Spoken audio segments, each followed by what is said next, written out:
श्री गुरु सत्याय नमः। सभी को प्रणाम। महर्षि वशिष्ठ श्री राम को पुनर्जन्म प्रकरण पढ़ा रहे थे।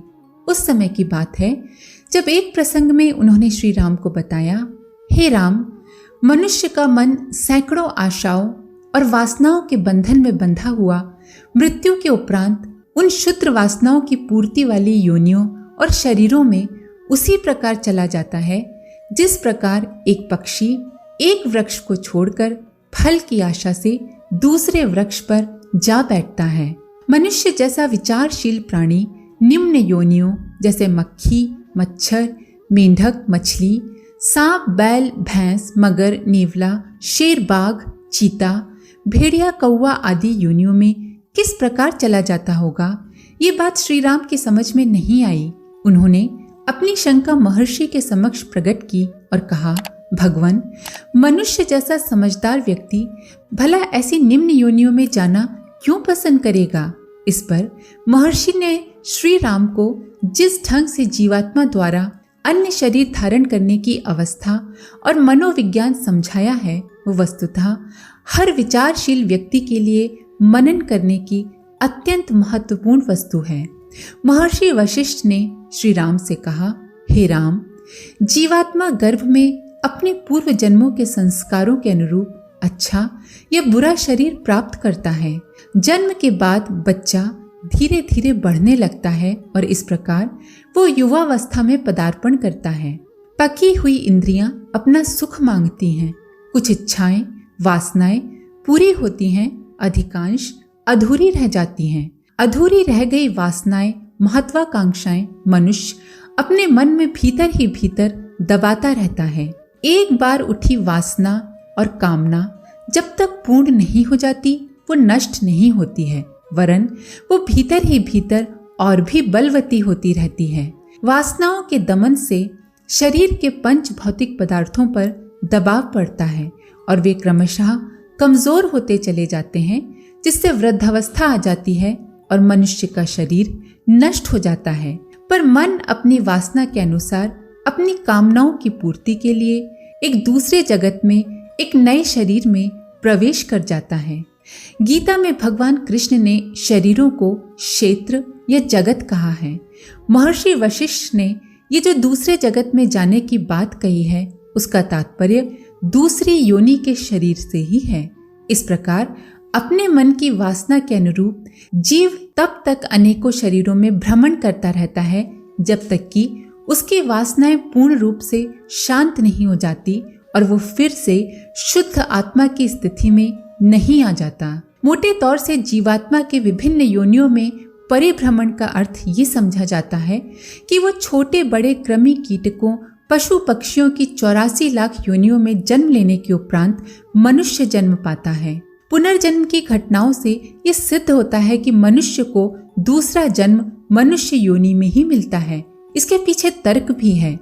जीव की चेतना का मनुष्य जीवन में इतना अधिक विकास विस्तार हो चुका होता है कि उतने फैलाव को निम्न योनि के प्राणियों के मस्तिष्क में समेटा नहीं जा सकता। इसको इस प्रकार समझा जा सकता है कि जैसे बड़ी आयु का मनुष्य अपने बचपन के कपड़े पहनकर गुजारा नहीं कर सकता, यही बात मनुष्य योनि में जन्मने के उपरांत पुनः छोटी योनियों में वापस लौटने के संबंध में लागू होती है। एक बार मनुष्य योनि में जन्म लेने के बाद कीड़े मकोड़े जानवरों की निम्न योनि में लौटने की बात तर्क संगत नहीं लगती है। जहाँ तक बुरे कर्मों का फल भुगतने की बात है, तो दुष्कर्मों का दंड जितना अधिक मनुष्य जीवन में मिल सकता है उतना पिछड़ी योनियों में नहीं।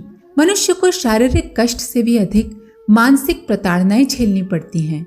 शोक, चिंता, भय, अपमान, घाटा, विछोह आदि से मनुष्य तिलमिला उठता है, जबकि अन्य प्राणियों को मात्र शारीरिक कष्ट ही होते हैं।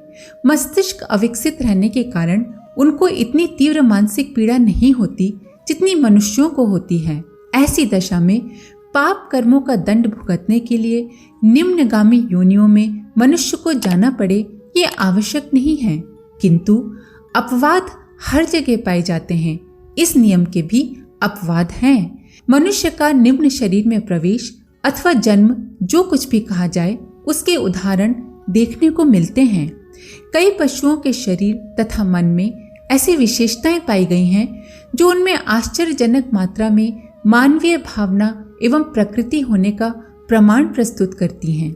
पश्चिम बंगाल के वर्धमान जिले में चांदमारी कॉलोनी आसनसोल निवासी अध्यापक श्री राम नारायण सिंह की गाय ने 30 अक्टूबर 1959 को एक बछड़े को जन्म दिया। इस बछड़े की प्रकृति में मनुष्य जैसी मनोवृत्ति और आदतें देखने को मिली। इसकी विलक्षण प्रकृति को देखने के लिए दूर दूर से लोग आते थे और अनुभव करते थे कि ये पूर्व जन्म का कोई भावुक मनुष्य रहा होगा। बछड़ा आदमी की गोद में बच्चे की तरह सोने का प्रयत्न करता था। जब कोई प्यार से उसे सुला लेता तो आनंद विभोर होकर ऐसी मुद्रा में चला जाता मानो होशो हवास खोकर गहरी निद्रा में चला गया है। जब कभी अपने मालिक की गोद में किसी बच्चे को बैठा देख लेता तो उसे उतार कर ही छोड़ता और उस जगह पर खुद जा बैठता। यूं खाता तो घास भी था, पर जब थाली में मनुष्यों का भोजन दिया जाता तो खाने की तरतीब और सलीका देखते ही बनता था। चाय का बड़ा शौकीन, वो कितनी ही गर्म क्यों ना हो, देखते देखते प्याला साफ कर देता। पास बैठे मनुष्य को हल्का धक्का देकर ये इशारा करता कि उसे घास या रोटी हाथ से खिलाई जाए। बिना दाल साग के सूखी रोटी देने पर उसे खाता नहीं और नाराजगी जाहिर करता। गृह स्वामिनी उससे गुस्सा होती तो घर के एक कोने में सट कर जा बैठता और आंसू बहाने लगता। यूं प्रसाद में तुलसी के पत्ते वो प्रसन्नता पूर्वक खाता, किंतु आंगन में लगे तुलसी के गमले पर उसने कभी मुंह नहीं डाला। पूजा के समय शांति पूर्वक आकर बैठ जाता।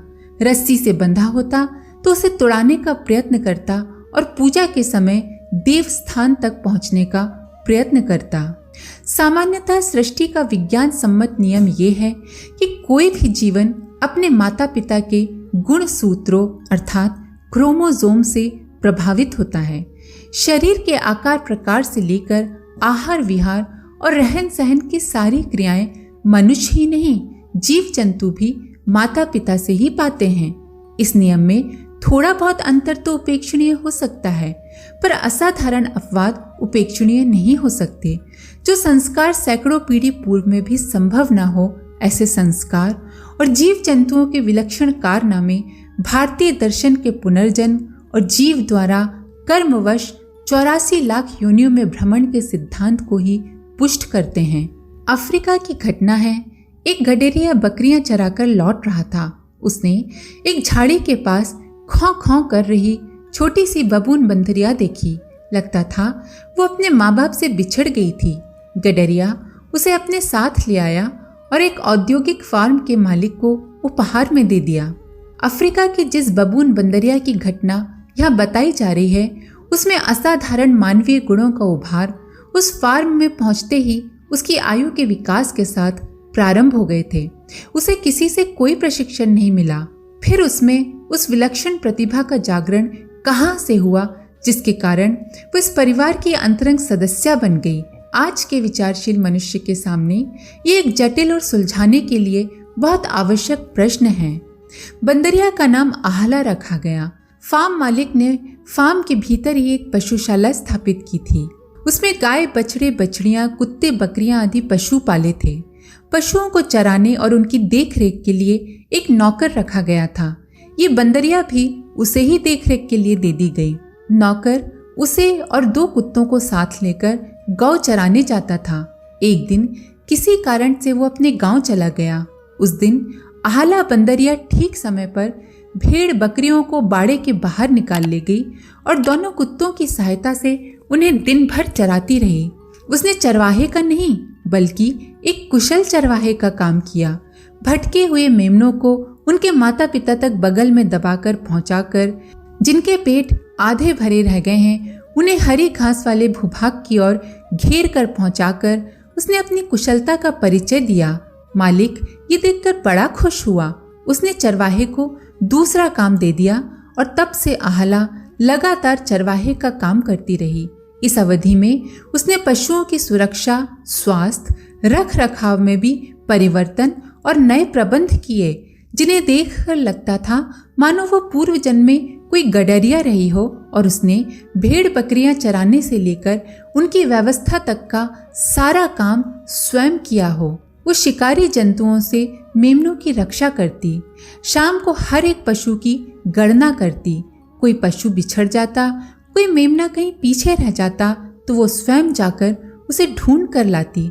फुर्सत के समय उनके शरीर के जुएं मारने से लेकर छोटे छोटे मेमनों की सारी देख रेख आहाला स्वयं करती। उसे देखकर वहां के लोग भी कहते कि हो ना हो इस बंदरिया के शरीर में कोई मनुष्य की आत्मा है। काश उन्हें पता होता कि जीवनी शक्ति के रूप में आत्मा एक है, दो नहीं। वो शक्ति इच्छा रूप में इधर उधर विचरण करती और अपनी वासनाओं कामनाओं के अनुरूप कभी मनुष्य तो कभी पशु पक्षी और अन्य जीव के रूप में जन्म लेती रहती है। योग वशिष्ठ में इस तथ्य को बड़ी सरलता से प्रतिपादित किया गया है। लिखा है कि पूर्व जन्म और इस जन्म में किए हुए कर्म फल रूप में अवश्य प्रकट होते हैं। मनुष्य का किया हुआ यत्न फल लाए बिना नहीं रहता।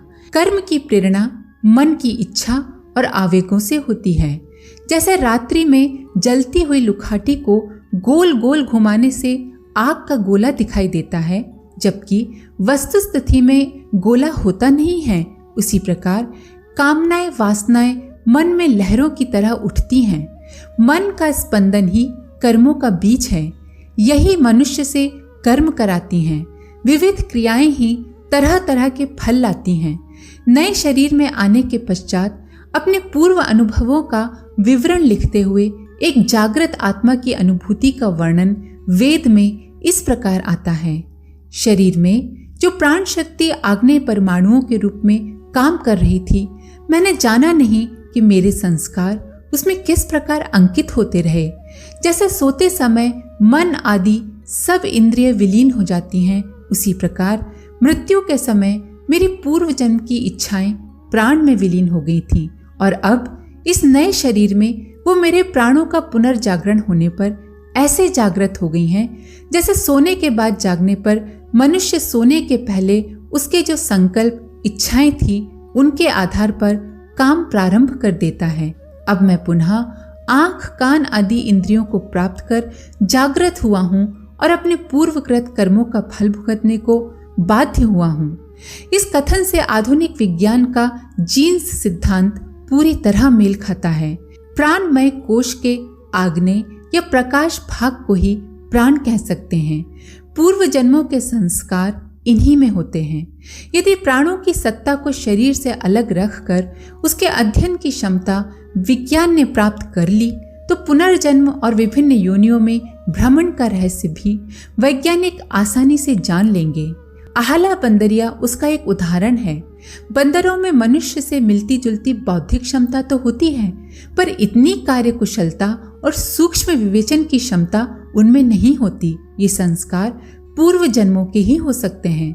दिलचस्प बात यह है कि आहाला एक बार कुछ दिन के लिए कहीं गायब हो गई, फिर अपने आप आ गई। इसके कुछ दिन बाद उसके एक बच्चा हुआ। बच्चे के प्रति उसका मोह असाधारण रूप से मानवीय जैसा था। दैव योग से बच्चा मर गया, पर आहाला तब तक उसे छाती से लगाई रही जब तक कि वो सूख कर अपने आप ही टुकड़े टुकड़े नहीं हो गया। कुछ दिनों बाद वो पुनः गर्भवती हुई और उसकी खोई हुई प्रसन्नता फिर से वापस लौट आई। अच्छे या बुरे कोई भी कर्म अपने सूक्ष्म संस्कारों के रूप में जीव का कभी भी पीछा नहीं छोड़ते, चाहे वो किसी भी योनि में क्यों ना हो। आज के लिए इतना ही। इसके आगे का अगले वीडियो में। आप सभी का बहुत बहुत धन्यवाद। ओम शांति।